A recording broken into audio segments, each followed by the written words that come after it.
This place is not big enough, Gracie. Hi guys, welcome back to the barn. So as you can see, it's a lovely day today and I'm contemplating my next major build. The way I've built the workshop, maybe I should put the lights on.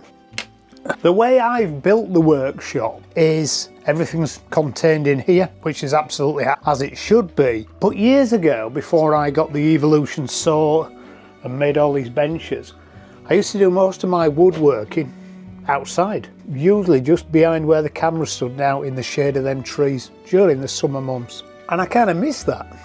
So I think the next major build is an outdoor workbench. Now I know some of you have noticed recently that we got a new car and it's much bigger than the old one. Over the last couple of weeks we cleared all the carport out.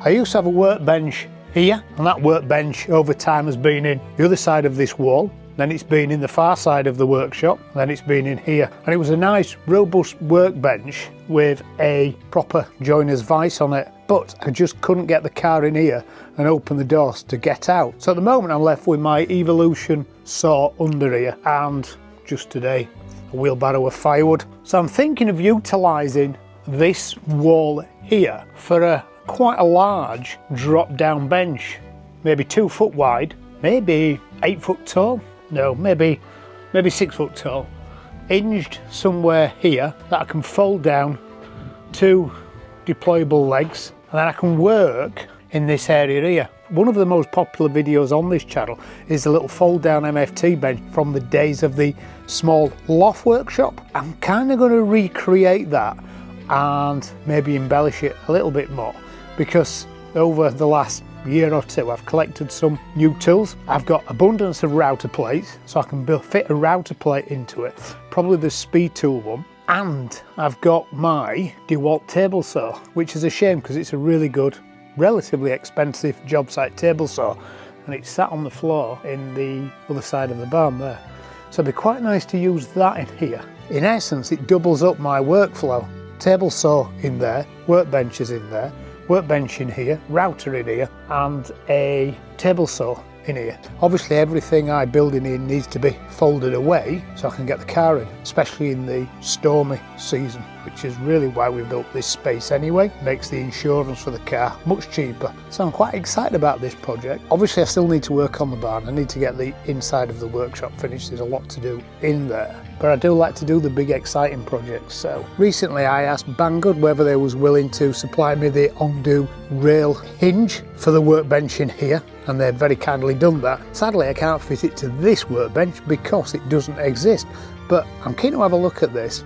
So we'll go in and look at it on the router table. Now it won't work properly in there because of the way I've got the router table configured. It'll actually hinge on the near side, but I think we've got enough of a workbench in there to open this up and actually have a look how it works. Probably dictate how I make this workbench.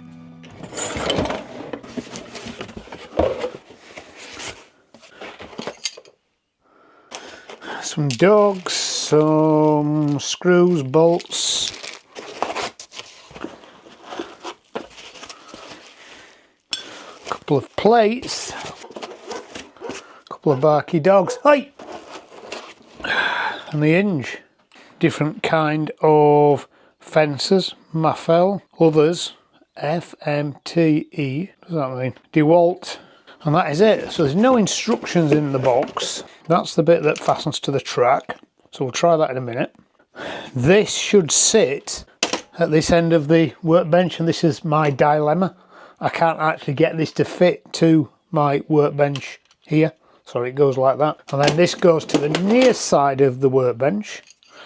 And these fit on these plates. Now there's a few methods to which you can fit these to the bench. You can screw them there and screw them there onto the face of the worktop, and the same at that side.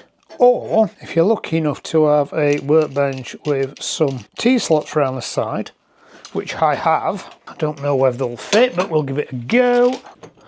It's a bit tight. Yes, not going to go in there sadly. So I can either use the same configuration and just maybe get a different slot cutter, or let's mount these plates then with the screws and fixings that are in here.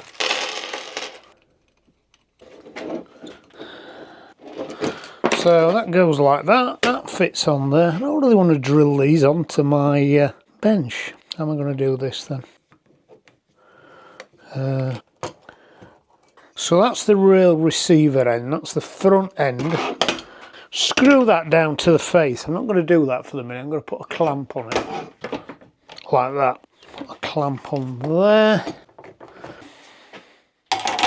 Oh, I see, look at that.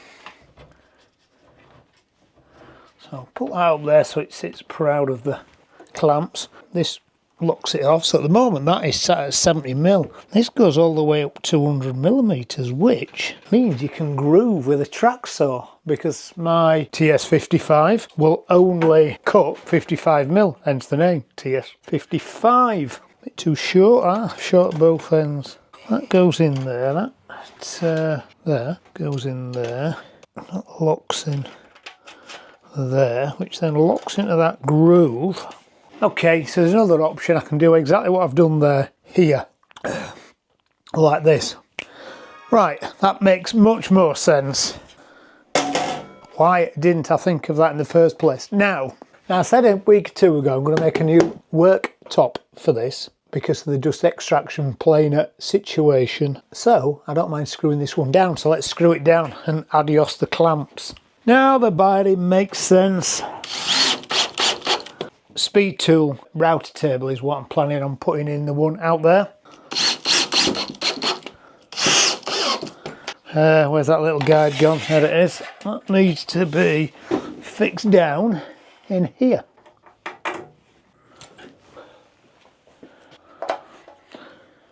Now it's a 1400mm rail, so that drops its location then every time. So basically I can now adjust that to ensure that it's cutting square. I like that. Probably don't need to make it this wide. It's quite wide, this top, 900 I believe, 800. So 600 I'll make mine. The other option to mount them of course is to use some dogs and put some doggles right close to the edge, because I do want it so I can take it off, put it back on again. I've got my bench dog fence, so that could be set up there on the new table. This at the extreme, ideally it wants to be over that way, and then set this up under it. Okay, so I think my new bench outside needs to feature these hinges, the rail, the router table, and somehow incorporate the DeWalt table saw. And then I've got a compact workshop outside under the carport, and this in here. So if I'm going to make a new workbench, am I missing something? Let me know your thoughts, anything I should include. I just wanted to share my thoughts for the future expansion and some projects that's coming up over the next few weeks as we run into the spring and summer months so we can work outside. Thank you to Banggood for sending me this hinge. If you want to see any more information on this, as usual there's some links in the description. I'll see you later guys, bye.